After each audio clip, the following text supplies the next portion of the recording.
finansial. Bebas finansial tuh harus di usia yang muda. Dan kalau udah lewat nih, lu udah tua ya udah selesai.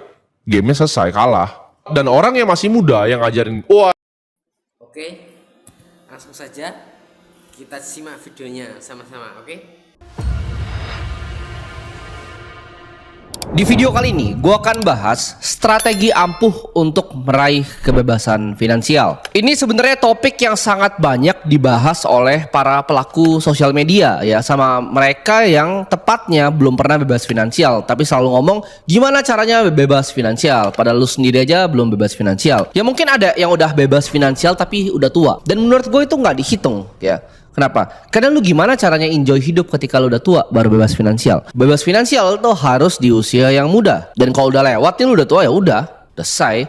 Gamenya selesai, kalah. Dan orang yang masih muda yang ngajarin, wah ini caranya gua bisa bebas finansial, gua bisa begini di usia yang muda, terus dengan foto BMW seri 3-nya di depan Instagram dia. Ya itu masih sama, masih pecundang dan belum bebas finansial. Nah kita harus bisa definisikan dulu ya, apa itu kebebasan finansial. Kebebasan finansial sendiri itu adalah suatu kondisi di mana uang itu sama sekali udah bukan masalah lagi di hidup kita. Video ini bukan video tentang nabung ya, kalian hemat-hemat untuk bisa kaya raya di usia yang tua 60 tahun, 70 tahun, enggak. Tapi di sini gue akan jelaskan apa artinya kebebasan finansial untuk diri gue sendiri. Bebas finansial itu bukan cuma sekedar ngerasa aman ya, yang 4% rule lah, apa lalu punya uang berapa kali dari punya tahunan punya pengeluaran, bukan. Bebas finansial itu bisa beli mobil apapun yang lu mau. Bebas finansial itu bisa terbang kemanapun ya, destinasi yang lu mau ke Lake Como, Itali, mau lu di pegunungan tiba-tiba di Swiss ya, itu bisa kemana aja yang lu mau ya, naik first class, bukan naik ekonomi. Kalau lu jalan-jalan masih naik ekonomi itu nggak bebas finansial. Terus ntar ada yang ngomong lagi, oh tapi si Konglo itu naik ekonomi. Iya itu buat media aja, atau kebetulan dia mau kayak begitu aja gitu, tapi aslinya biasanya pakai private jet. Bebas finansial itu ketika kita bisa transfer ya ratusan juta sampai miliaran ke orang tua kita setiap bulan, dan bilang bahwa orang tua kita tidak perlu bekerja lagi. Nah itu bebas finansial. Bebas finansial itu bukan nyari diskon ya di restoran, tapi gimana caranya kita lihat suatu menu, kita nggak peduli sama sekali harganya berapa. Kalau kalian masih bilang, oh tapi apa finansial yang baik itu adalah kita budgeting, kita itu masih miskin dan masih pecundang ya. Gue nggak pernah ketemu satu pun teman gue yang kaya itu pakai budgeting. Buka botol 100 juta, buka. Makan 50 juta, makan. Kalian tanya, ada nggak makan 50 juta? Ada. Belum sampai aja levelnya kalian. Jadi nggak ada ya orang yang benar-benar kaya itu budgeting. They don't care. Uangnya itu terlalu sedikit untuk dibuang karena uang mereka terlalu banyak. Itu baru bebas finansial. Nah step 1 untuk bisa bebas finansial itu apa? Yaitu ikuti apa yang dilakukan sama orang yang beneran kaya, bukan pecundang yang pura-pura kaya. Kalau kalian ya ngikutin seorang pecundang yang foto di depan BMW seri 3 di Instagramnya, sama dengan lu kan jadi pecundang juga gitu. Karena yang lu ikutin aja pecundang gitu. Semua yang keluar dari mulutnya juga nggak ada bobotnya. Lu dapat informasi misalnya dari orang yang lu lihat nih, misalnya lu nonton interviewnya siapa, Elon Musk gitu kan. Lu dapat informasi dari Elon Musk, lalu lu konfirmasi dengan keluarga lu. Lalu keluarga lu bilang jangan dengerin Elon Musk gitu. Nah itu yang tolol siapa? Lu dengan lu konfirmasi informasi yang lu dapat dari orang yang lebih kaya ke lu, ke orang yang sama persis posisinya seperti lu, pecundang, itu udah kesalahan fatal. Ntar lu kecuci otaknya sama-sama pecundang gitu, bilang oh enggak begitu kok, gue punya begini. Enggak, opininya nggak valid. Pecundang itu opininya nggak valid. Hati-hati di hidup lu itu lu dengerin omongan siapa, karena omongan orang itu yang akan merubah diri lu jadi siapa. Lu kalau misalnya di internet biasanya cuma cari video-video nggak jelas, drama-drama, ngikutin terus drama-drama, podcast nggak berguna di Indonesia, YouTube nggak berguna di Indonesia yang cuma entertainment ya, artis-artis yang cuma mau bodoh-bodohin lu, ya hidup lu akan jadi pecundang. Tapi kalau lu cari ya gimana caranya pakai YouTube untuk hal yang bermanfaat, lu nonton misalnya podcast dari orang-orang paling kaya di dunia, ya gimana sih caranya mereka itu bikin decision ya, lu cari ya misalnya di Economic Forum di Doha atau apa, itu lu akan level up ya, kemampuan lu ya, kapasitas lu akan level up. Lu harus filter ya, hanya mau dengerin orang kaya. Ini sangat strict ya, filter ini sangat strict. Jangan masukin informasi dari pecundang itu langsung lu keluarin dari otak lu. Ada kasih saran dari pecundang nih, teman lu lihat, oh dia cuma naik motor ya udah gak usah dengerin. Kenapa gue mau hidup gue berubah karena orang yang sama seperti gue gitu. Jangan. Lu harus pelajarin orang kaya itu secara detail, kebiasaan mereka apa, cara pikirnya gimana, bagaimana cara mereka networking, bagaimana cara mereka bernalar, industri apa yang mereka pilih. Mereka itu banyak kan berbisnis di bisnis apa, mereka berinvestasi di investasi apa. Nah untuk bisa belajar dari orang kaya, ini pasti dari sini udah ada yang keluar dari videonya, mikir, oh ngapain sih gue cuma diajarin sama orang kaya. Nah itu adalah yang pertama kali harus kalian keluarin dari mindset kalian. yaitu iri dan dengki sama orang kaya. Untuk kita bisa belajar dari orang kaya, untuk kita bisa kosongin gelas dari orang kaya, penting adanya untuk kita itu hilangin semua iri dan dengki dari hati kita. Kalau lu lihat orang bisa naik mobil itu seharga 10 rumah lu, hilangin kata-kata di hati lu. Oh, ini orang pasti suatu ilegal. Oh, ini orang pasti money laundry. Oh, ini orang pasti ini. Kenapa bisa seperti itu ya? Kenapa orang jadi benci sama orang kaya? Karena orang kaya itu, ini gua kasih tahu nih permainan media. Mereka polarisasi kalian kiri banget dan kanan. Maksudnya apa? Orang kaya itu dipotret, oh dia media suka banget angkat cepet orang kaya. Oh ini dia sukses hebat ya kan? Dia nikah di luar negeri segala macam. Tapi mereka juga suka nge-hype up jatuhnya, dan itu polarisasi yang ekstrim, nggak ada di tengah. Jadi otomatis kalian kecuci otaknya ketika kalian lihat orang yang naik mobil mahal kan, oh dia ini pasti ini ilegal nih, pasti ini berteriak kalian. Oh ini seperti dia, ini seperti dia, ini seperti dia. Karena kalian cuma iri, kalian cuma lihat kunci motor kalian lihat lagi kunci motor kalian iri ya, dan hilangin itu penting. Hilangin iri dan dengki. Daripada kalian iri ya, kok bisa mobilnya kayak gitu? Kalian tanya kok bisa ya? Berarti dia main gamenya dengan cara yang berbeda. Dia mainin dunia ini dengan cara berbeda. Dia nggak seperti kita main gamenya gitu. Waktu awal ya, gue mau jadi orang kaya, gue pelajarin orang-orang kaya itu siapa ya. Yang pertama gue lihat itu adalah Warren Buffett, karena dia sempat jadi orang paling kaya di dunia. Jadi gue nggak mau nyontoh bahkan yang ada di lokal, gue lihat yang langsung di global. Paling kaya satu dunia ini siapa? Oh ada beberapa presiden gitu. Tapi kan ya gue gak mau punya cita-cita untuk jadi presiden seperti Putin gitu. Gue gak punya cita-cita jadi presiden seperti presidennya Cina, Xi Jinping gitu. Gak ada ambisi politik di sana. Nah gue lihat oke, pebisnisnya siapa? Ya pebisnisnya Warren Buffett. Kita lihat oh dia dari mana? Dia dari investasi. Dia pertama dari bikin Berkshire Hathaway, ya dia invest di Geico, dapat insurance punya premi, uang asuransinya diputar ke saham. Gue pelajarin semua cara kerjanya ya. Jadi gue cari orang yang paling kaya dan gue pelajarin. Kalau gue bisa belajar kemampuan security analysis seperti dia, gue akan punya skill set yang sama. Semua buku yang dia beli, gue beli. Intelligent Investor dia beli, gue beli. Security analysis Benjamin Graham dan David Dodd, gue beli. Semuanya gue pelajarin untuk bisa jadi seperti Warren Buffett. Semua yang dia pernah tulis, semua annual letternya, bahkan dari zaman sebelum Berkshire Hathaway ya, namanya dulu Buffett Partnership, itu gue baca semua. Lu tanya sampai sekarang, gue baca terus ya. Dan gue very excited tiap tahun dia ada annual meeting. Walaupun yang terakhir itu udah gak ada Charlie Munger, salah satu pahlawan gue juga lah. Jadi gue tunggu terus gitu, dia punya annual meeting, dia punya annual letter. Gue baca semuanya, gimana caranya thought process dia dalam investment. Nah, itu yang gue pelajarin dari kecil. Gue mulai tuh selalu menggunakan yang namanya top down analysis ya. Gue lihat dunia ini tuh top down ya, jadi dari atas ke bawah. Nah maksudnya apa top down analysis? Gue lihat dulu, oke ini papan caturnya seperti apa. Nah kalau gue mau jadi kaya, gue harus ikutin permainan papan catur ya. Gue lihat yang paling atas kaya siapa. Nomor 1 Warren Buffett ya waktu itu ya. Kedua itu gue lupa Bill Gates atau siapa. Sekarang kan udah beda lagi. Sekarang Elon Musk yang pertama. Kedua itu Bernard Arnault yang bikin LV. Itu investment company juga sebenarnya LV. Dia cuma nyaplok-nyaplok perusahaan fashion. Nah gue cari itu di Forbes ya kan. Sesimpel kan, gue dulu anak kecil, gue cari di Forbes, gue searching gitu. Gue lihat, oh ini kaya dari fashion and retail, ini kaya dari teknologi, ini kaya dari manufaktur, ini kaya dari finance and investment. Itu ada industrinya di situ. Itu papan caturnya kalian lihat. Dan kalau kalian lihat paling banyak kaya dari mana, jawabannya cuma satu industri, finance dan investment. Mungkin kedua itu bisa di teknologi ya. Tapi gue lihat nih kok manufaktur sedikit ya. Dan gak ada yang top 10 manufaktur gitu.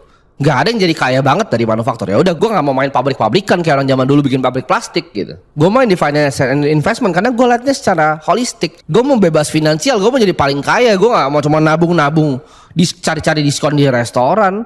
Terus budgeting nggak perlu. Tinggal gue cari industri yang paling maju apa, gue tusuk di dalam sana. Nah begitu gue lihat global, gue lihat lokal ya. Gue lihat lagi lokal. Kok semuanya kayaknya dari komoditi kalau di lokal ya, rata-rata di coal, batu bara, energi ya. Rata-rata Indonesia kaya dari energi. Kita lihat misalnya CPO ya, macam-macam. Jadi rata-rata Indonesia itu commodity base atau enggak banking base ya. Jadi antara dia punya konglonya, punya bank besar, atau dia punya komoditi besar. Uangnya diputar kemana? Rata-rata sama mereka di real estate ya. Mereka ya invest di real estate dan juga infrastruktur. Nah gue lihat di situ. Tapi gue lihat papan caturnya nih di Indonesia. Mungkin nggak seorang Timothy 16 tahun main ke batu bara? Jawabannya tidak. Mungkin nggak gue tiba-tiba bikin kelapa sawit begitu berhektar-hektar? Modalnya dari mana bos? Kalau itu bukan generasi 2, generasi 3, nggak bisa lo masuk ke industri itu. Bisa nggak gue bikin banking? Ya mungkin kalau sekarang bank BPR mah bisa gue beli gitu. Tapi buat apa gitu ya? Jadi gue harus lihat nih papan caturnya dan mau main di industri mana. Dan gue lihat Yang paling efisien adalah finance dan investment. Nah begitu gue udah lihat finance dan investment, nah gue lihat lagi nih di global lagi, balik lagi ke global.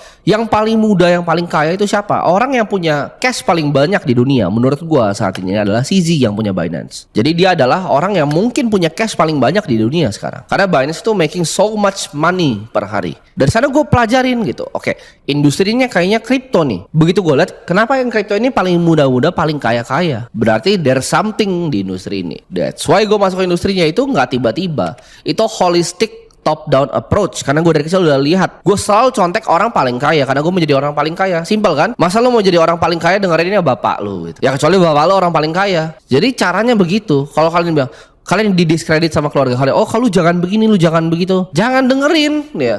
Kalau hidup dia bukan hidup yang gue mau, jangan dengerin apapun yang keluar dari mulutnya. Sederhana kan? Sulit dilaksanakan, namun itu sederhana. Kalian harus telan bahwa memang ada industri yang lebih baik dibanding industri yang lain. Gue ngomong kripto di sini udah kayak, oh ini mau jualan kripto, skeptis. Lu coba main properti bos. Paling lu cuma bangun kos-kosan. Ya. Internal rate of return 10-15%. Itu pun kalau bagus lokasi kos-kosan lu. Kalau nggak ditiru sama sebelah lu. Karena barrier to entry-nya very low ya. Itu kameramen gua di sini gua kasih duit 3M juga bisa bangun kos-kosan. Kontraktornya gampang, ruangannya gampang, kerjanya gampang. Itu semua orang bisa bikin kos-kosan ya. Tapi gua tanya, lu bisa nggak develop gedung seperti ini, commercial property? Ya, modal tanah ini mungkin 20 juta per meter ya, total 150 cuma buat bangun tanah, ngurus sama notarisnya balik nama AJB aja berapa kalau gedung itu 2,5 M sendiri cuma tanda tangan. Jadi kalau lu mau main kayak begitu-begitu, lu bilang oh kripto itu bukan aset real, lu main aja aset real estate. Kalau bisa lu bangun gedung, itu pun cicil kan pasti. Kalau kejual semua, kalau nggak kejual mampus lo terseok-seok. Paling ujung-ujungnya lu mau cari exit IPO di capital market. Nah, tapi ini udah kepanjangan gua melipirnya. Tapi you get my point. Lu gak sepinter itu ya. Jadi kalau gua udah kasih tahu industri mana, lu cari aja, lu buktiin omongan gua. Jangan cuma percaya gua. Lu Google aja sendiri cari. Industri apa yang most likely untuk bikin kalian jadi orang kaya. Zaman dulu ya, John D. Rockefeller tuh fokus di minyak. Henry Ford itu fokus di mobil di saat orang gak ada yang percaya sama mobil. Lu fokus di satu industri saat orang gak percaya sama industri itu ya. Kayak Henry Ford bikin Ford. Di kripto ini orang banyak masih ketolol yang kayak otak-otak kayak lu yang bilang, oh ini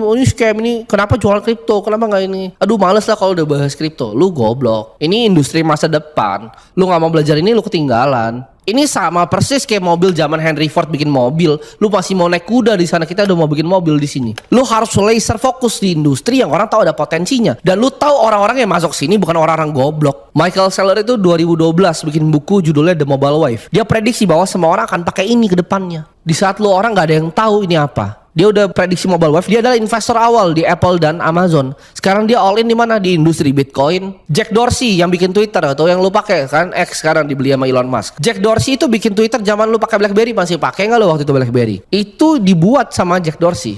Dan dia keluar dari sono untuk bikin perusahaan namanya Square, fokus 100% di Bitcoin. Lu bayangin apakah orang-orang seperti ini orang-orang bodoh gitu? Perusahaan 10 triliun aset under management. Triliun dolar by the way. BlackRock. Mereka pun udah fokus sekarang untuk bikin shares IBIT-nya di Bitcoin. Dan lu masih pikir, ini scam. Gak mau belajar, silahkan jadi miskin. Lu mau tanya kan bebas finansial di usia muda gimana? Cari industri yang paling cepat, jadilah Henry Ford zaman mobil belum ada. That's the answer. Di saat semua orang tahu ini tuh penting, tapi mereka masih skeptis, itu that's the answer. Orang yang gak pelajarin ini, persis kayak orang yang bakal ketinggalan sama internet. Kadang perubahan itu harus nampar muka lu sampai lu akhirnya, oh iya ya harus pakai ini. Contohnya, lu para pengusaha retail jualan baju di mall ya, ngerasa, oh nggak mungkin orang pakai internet, orang mau suka belanja lihat kita. Sampai lu lihat semua cewek di Indonesia belanjanya dari Shopee, bajunya itu setengah dari baju lu, margin lu kegerus, akhirnya bangkrut toko retail lu, digampar muka lu ya kan, baru sadar gitu. Teknologi itu disrupsinya seperti itu. Ketika semuanya belanja dari Shopee, toko saya aja miskin ya, orang bilang nanti nggak belanja dari internet, orang nggak akan pakai surat email, pasti suratnya fisik. Bubar kan lu jadinya ya. Yang sediain jasa-jasa surat fisik bubar. Toko fashion retail bubar. Nanti lu nggak percaya kripto ya, bisnis lu bubar juga. Jangan jadi dinosaurus bodoh yang anti teknologi ya. Kalau lu belum kaya, lu kagak pintar karena bilang, tapi kan nggak semua orang pintar itu kaya. Enggak. Itu coping mekanisme mereka aja. Itu alasan aja. Siapa sih yang nggak mau duit di dunia ini? Lu ngomong lah orang pintar yang gak mau kaya, gue transfer 10M juga diem mulutnya, ya kan? Diem dia, bilang oh tapi kan saya gak mau duit, gue ke transfer 10M. Oh iya. Diem lu, gak usah munafik jadi manusia ya. Lu miskin karena lu goblok.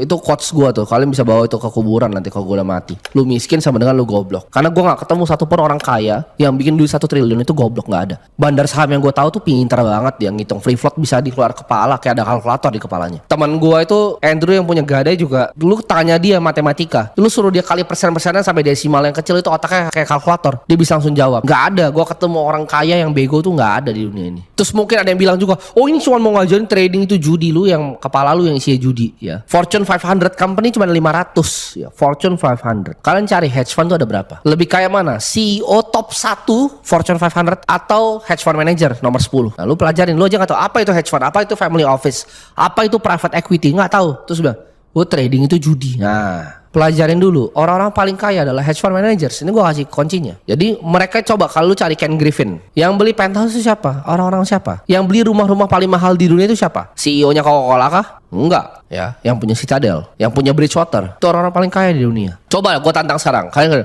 oh tapi kan keren kalau punya startup, punya bisnis, gue berbisnis. Coba lu coba ya, gue tantang sekarang. Founder mana? Startup keren lah di Indonesia yang hebat-hebat tuh, yang gede-gede. Yang masuk majalah, set foto pakai jas itu. Coba suruh beli rumah 50M sini. Bisa nggak lu? Katanya valuasi perusahaannya triliunan.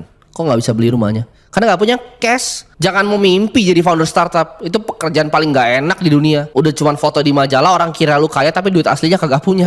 Jadi jangan punya mimpi jadi founder startup. Belajar di industri yang beneran making cash. Jangan ngelabel sesuatu yang lu nggak ngerti. Oh trading crypto tuh judi. Lu lihat dulu Pantera Capital tuh make money berapa. Lu lihat dulu Paradigm make money berapa, Dragonfly. Nggak tahu semua itu iya karena bodoh. Jadi jangan melabeli sesuatu yang lu nggak ngerti. Itu kayak lu naik kuda lu bilang oh yang pakai mobil itu scam. Strategi bebas finansial tuh selalu harus serang, ofensif. Jangan ciut, jangan defense. Jangan nabung tapi serang terus, bikin duit. Karena lu kalau bisa bikin duit misalnya 10M sebulan, ya buat apa nabung?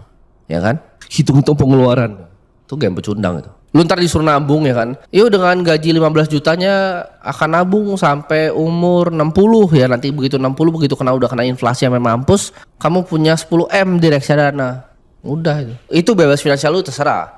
Lu nontonin aja financial influencer itu. Oh ntar ada yang ngomong lagi. Tapi kan Warren Buffett humble bang, ya kan. Dia kemana-mana nggak mau naik. Dia naiknya pernah bilang pakai ekonomi. Nah itu lu pelajarin apa yang dia lakukan, bukan apa yang dia omongin. Coba lu cari. Sama Bill Gates dia selalu naiknya apa? Private jet besar, bos, private jetnya. Mansionnya ada besar warna putih. Jadi lu pelajarin dulu bener-bener orang itu siapa ya. Di belakang media siapa. Dia bilang, oh tapi dia konglomerat bang, dia naik Innova bang. Iya. Garasinya Rolls Royce Phantom. Oh iya tapi dia konglomerat, saya ketemu bang. Naik ekonomi bang. Iya itu kebetulan aja ya. Pesawatnya legasinya nangkring di Halim kok. Jadi jangan maulah dibuai sama media-media seperti itu. Strategi ampuhnya apa? 1. Contek orang yang udah sukses, cari industrinya. 2. Cari celah dan create value di industri tersebut. 3. Itu lo harus kerja segila mungkin ya. 16 jam sehari, 7 hari dalam seminggu. Itu minimum. 16 jam sehari, 7 hari dalam seminggu. Nggak mau ini semua nggak usah jadi kaya, jadi pecundang aja. 4. Jangan pernah fokus defense, tapi fokus serang terus. Karena uang itu suka ya. Jadi fortune itu harus dipaksa. Ini kata-kata dari Niccolo Machiavelli. Keberuntungan tuh harus dipaksa, di coerce ya. Diinjek kalau bisa kepalanya. Karena itulah yang bikin keberuntungan tuh akhirnya submissive ke kita. Dan yang kelima ya, gue mau bilang kalian good luck untuk dalam pencarian ini, untuk pencarian jadi orang kaya. The time is closing down ya. Gue akan ngomong kenapa industri ini ya, karena ini ya sebenarnya gue akan babarin juga kenapa gue punya opini seperti ini, opini keras terhadap orang yang gak percaya kripto. Karena gue kasihan sama kalian, gue cuman kasihan sama kalian ya. The time is closing down. AI will gantiin kalian semua. Kalau kalian udah ngerti cara pakai GPT, kalian semua akan digantiin ya. You will all be worthless ya. Dan gue ngomong di sini pertama, ketika udah nggak ada yang bisa lo lakuin ya, yang buru-buru itu semua udah diganti robot, kalian yang demo-demo, nafas kalian tuh nggak akan ada gunanya lagi ke para elit di atas. Ini gue share pertama sih, nafas kalian tuh nggak akan ada gunanya lagi. Dan kalian hati-hati ketika hal itu terjadi ya. Ini gue udah bilang kelas menengah tuh akan dihilangin, yang menengah antara naik ke atas atau turun ke bawah. Jadi menengah tuh akan dihilangin semua, yang bawah we don't know, mungkin dikumpulin tapi suatu saat nanti dihilangin semua juga. Tapi untuk sekarang yang kena itu adalah middle class. Kalau kalian nggak percaya, oh tapi kan dia cuma fear mongering, bilangnya money printing,